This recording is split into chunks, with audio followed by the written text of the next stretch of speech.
Alright, here's breakfast for day 3. We have blueberry and triple berry oatmeal and boiled water in the jet boil. And then we have some coffee, also pressed in the jet boil. An eagle just flew by. It was pretty cool. And then the loons are whaling. And the lake is just glass-like. And we are currently on Gebe Lake, or Ge-be-on-e-quet. Did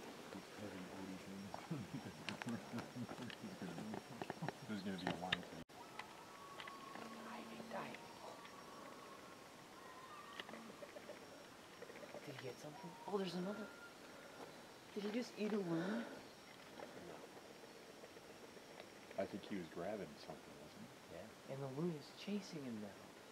Yeah. Adam. Does he have a loon on there, Adam? No, they don't. Loons just eat fish, don't they?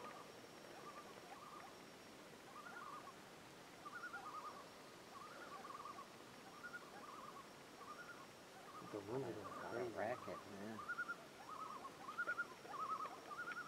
Doesn't look like he has anything. He doesn't have anything. The loons just scared him off. Alright, so we're getting things cleaned up at the campsite. Packing away everything, cleaning dishes. And today we are going to be heading to Oyster Lake, and hopefully we're going to get a campsite that we've been eyeballing for a few days now after talking to some people along the portages. It's kind of on like a peninsula, so hopefully we'll get that campsite. And we have to go through Rocky Lake or Green Lake first. We have a portage to Green Lake. Then we have a portage from Green Lake to Rocky Lake. And then Rocky Lake. Then we have a portage from Rocky Lake to Oyster Lake. But they're all short portages, besides the first one, which is I think 120 rods. So shouldn't be too tough of a day. Probably about 3 hours of paddling. At most 5 miles. Yesterday I think we did 8 to 10 miles. That was a lot. And today should be a good day. It's a beautiful sky. Barely any clouds. Tonight will be a good night to stay up and watch some stars. So I'll keep you guys updated throughout day 3. Alright, so we're on our second trip back to Green Lake, and we're coming from Ge-be-on-e-quet Lake, where we stayed last night. It's pretty easy portage, but it's 120 rods, doing it early in the morning, so it feels a lot heftier and harder than it should be. But when I portaged with the canoe and then I got over to Green Lake, surprisingly it's not green. It's a pretty nice and clean lake. So we'll canoe across Green Lake because it's a pretty short lake, so we should be able to canoe across it pretty quick. And then we'll be doing another short portage into Rocky Lake. So that's what's up next.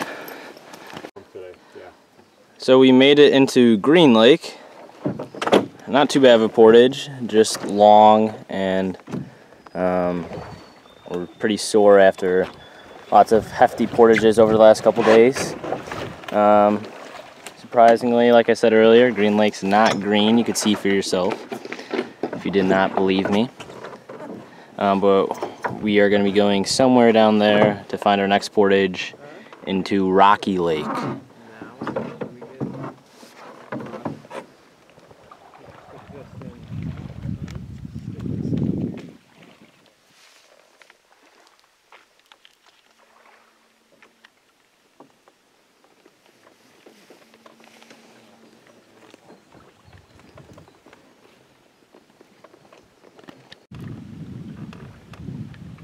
We've got some loons at the end of Green Lake.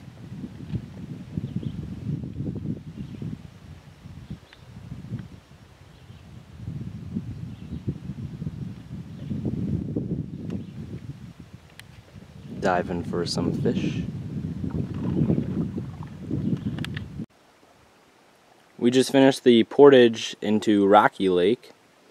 It was a short portage, but lots of sharp turns, and that's hard to make with the tandem 18-foot long canoes. The portage entrance into Rocky Lake is actually very rocky. There is not a lot of areas where you can just slide the canoe in and walk the canoe in. It kind of just steeply drops off these rocks. So we're probably going to need to walk it out to that little shallow rock area over there and load our stuff from there. It's a nice lake. It's long. You got a loon in the middle of it. A lot of loons today and throughout the strip. And now we're gonna paddle down there to the next portage, and that portage will lead us into Oyster Lake, and that's where we will be looking for our campsite, and we will stay the night on that lake. Alright, so we've reached the 65 rod portage from Rocky Lake into Oyster Lake.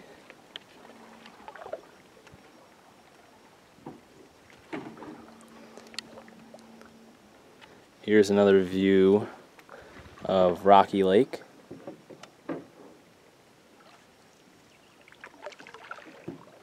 And earlier in the video, I think when I was cooking breakfast, I said this was day 3.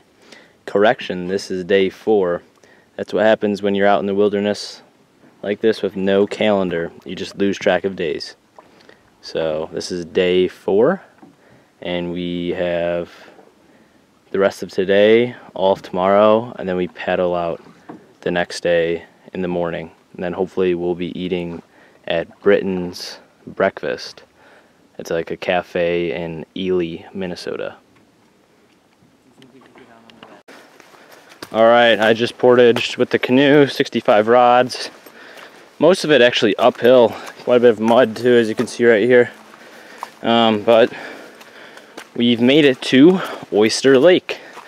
So that was our goal for today. I think we hit about 5-6 miles of paddling and portaging combined. Every portage today I carry the canoe. Usually my dad and I switch off, so it's something a little different. I'll show you guys, whoever's watching this, some videos of me paddling.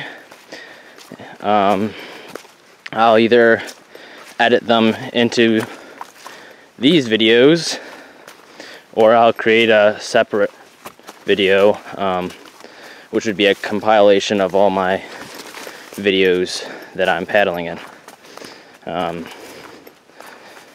But yeah, I've been video recording and documenting everything the best of my ability. It's been kind of hard paddling, going through some of those bigger lakes, portaging, and then also having to video record. So usually I've been video recording when it's calm waters, small streams, smaller lakes, because you need 2 people paddling then.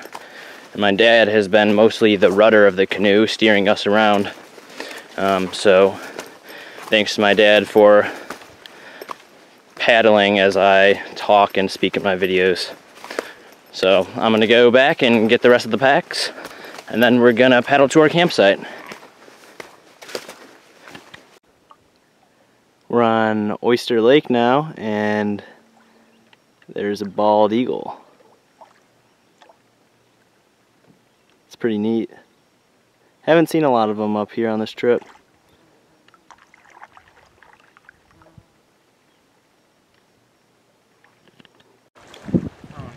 Alright, so we have reached our day 4 campsite on Oyster Lake.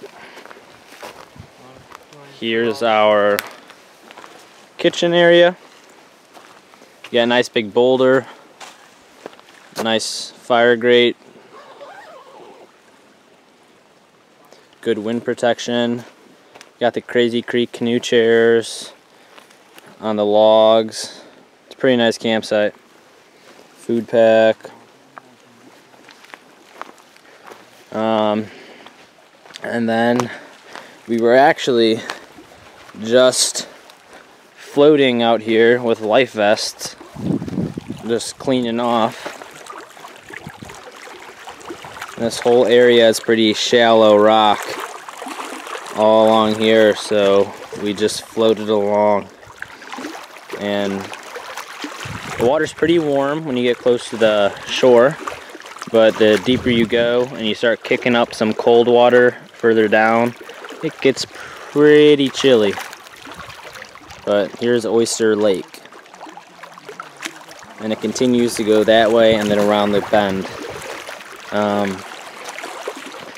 This is where we're keeping the canoes overnight. We'll be flipping this one too. Here's our clothes. Got them all hanging up. It's a very open campsite. It just keeps going down and around. You just keep following this path and it just keeps going around. And it's pretty empty and it's just covered in moss.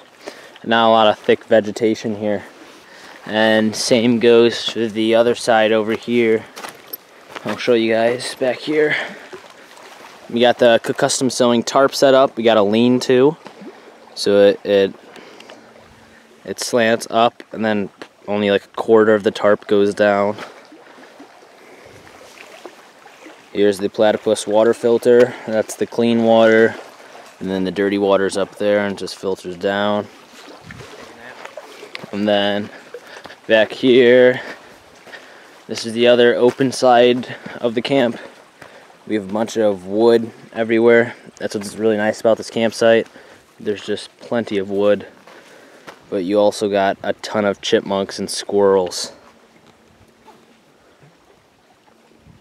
Yeah. Where do we put the GoPro? Did I put it back in there? I think so. I took it off. It's not really focusing on that guy, but you can see them. He's right there. Anyways, lots of wood. We're gonna have to saw some of this stuff down like that, and we're gonna try to stay up to about 11 to 12 tonight with a big bonfire, see some stars, and just enjoy one of the last nights we have here in the Bwca Waters Canoe Area Wilderness. All of our campsites have been very nice. One may ask what we do in our free time here in the Bwca Waters. We usually get to a campsite. We try to get there about 1 to 3 o'clock, 3 at the latest, just because you don't want to be in the open waters when it starts getting windy in the afternoon. But in our free time, we explore, we carve sticks, spears, hiking sticks, gather wood, we read. Reading is really relaxing and nice.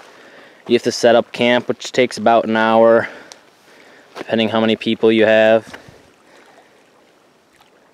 But here's this little cliff I found. You also fish a lot. Up here in the Bwca Waters, fishing is huge. But my family and I aren't really big on fishing, so I mean, we fish, we just don't do it that often. I caught a 30-inch northern pike last year when we went up the Quishrie River, which is just east of Ely, Minnesota. That was a great trip. But this is day 4, soon to be night 4, even though the sun lasts forever here. Just continues to stay up there. But great campsite, very open. Gonna do some exploring later. It's got some nice shade, some sunny spots, good bathing area, lots of chipmunks and squirrels. We haven't seen chipmunks at all at any of the other campsites. We haven't seen any. So this is the first campsite we've actually seen chipmunks. But the squirrels and chipmunks are here, so that's pretty neat. It might get a little irritating though, who knows. So we're gonna get a snack, maybe head out exploring, and you know, just kick back and relax. And that's where we have the tent set up back there. So we just bushwhacked our way through to this amazing view. This looks over almost all of Lake Oyster, or Oyster Lake. It's a pretty steep drop off there. You can see my spear that I made.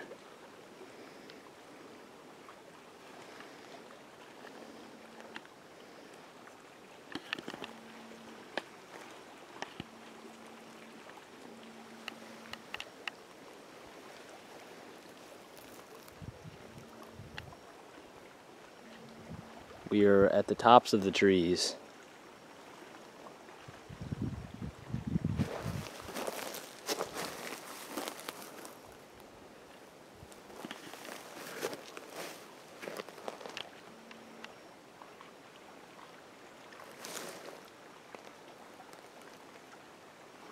We just followed this path along our campsite, found some openings that allowed us to go up to the cliff. And now we have our lookout tower.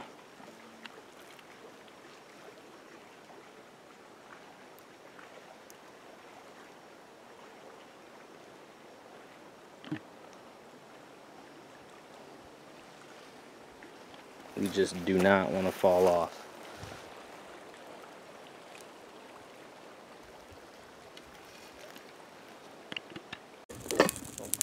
Night of day 4.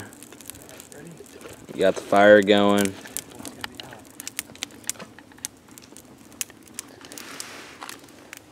We got the 2 fathers making dinner over there. We're making some mashed potatoes and chicken and rice. The chicken and rice is from Mountain House, and the mashed potatoes are Idahoan brand. Looking forward to a good meal.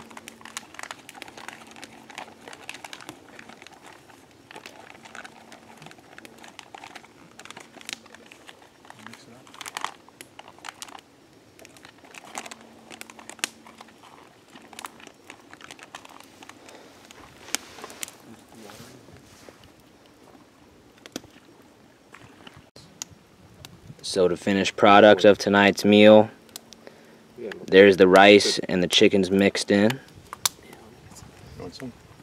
And then over here we got the Parmesan and garlic mashed potatoes with a little bit of hot salt on top. Time to dig in.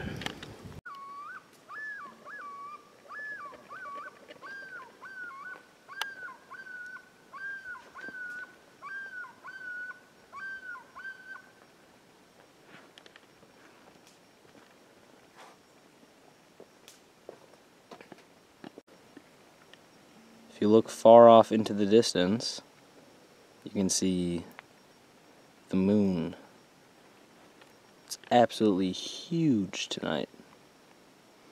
This is night 4 on Oyster Lake. We have tomorrow, we're going to be paddling down to Nina Moose Lake, stay a night there. And then the day after that, we will be paddling out.